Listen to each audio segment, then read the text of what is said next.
আজ সকাল থেকেই মনটা বেশ ভারাক্রান্ত। বাড়িতে বর নেই। অন্য বছর বর থাকলে পরে সকালটা আমার একটু ভালোই কাটে। ও আমাকে কোথাও না কোথাও নিয়ে যায় বা ঘরেই কিছু এনে দেয়, আমি নিজেই রান্না করে খাই। কিন্তু আজকে আমার সেই এনার্জিটাই ছিল না যে রান্না করে খাবো। যদিও রাতে আসবে, জানি না আমার জন্য কি সারপ্রাইজ রেখেছে। তবে এই সারপ্রাইজটা আমার কাছে সত্যিই আমার চোখে জল চলে এসছে সিরিয়াসলি।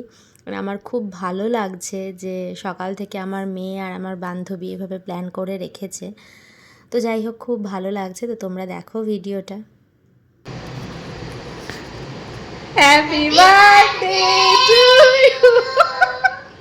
এই জন্য আমি বুঝতেই পারছি যে কিছু একটা তো গন্ডগোল হচ্ছে নিশ্চয়ই। চল এখানে চলে আয়, ফ্রেমে চলে আয়।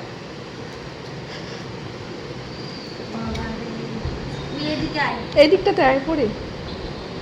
ওই ঠাকুমাকে ডাক। এসো এই ঘরে এসো করো।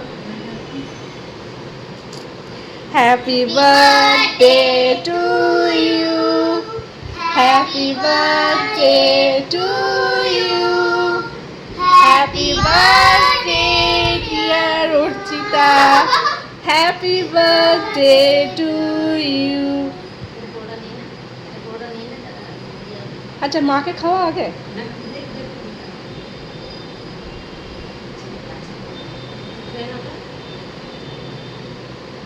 কেমন টেস্টটা ভালো? হ্যাঁ হ্যাঁ মামিস পেস্টটা দেবো। সকাল থেকেই বলে রেখেছি। আর তোর মা ভাবছে কারোর মনে নেই, বুঝলি? তোর সঙ্গে যে সকাল থেকে কথা চলছে কিছু জানেই না। আমি তো তখন স্নান করতে গেছি। এই গ্লাসটা আরেকবার খাও, আরেকবার খাও।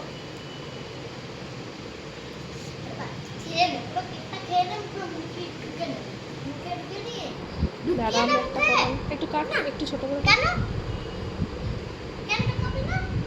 কোটাটা ঢুকিয়ে কি করে খাবে? ক্যামেরাটা আসছে কিনা দেখ।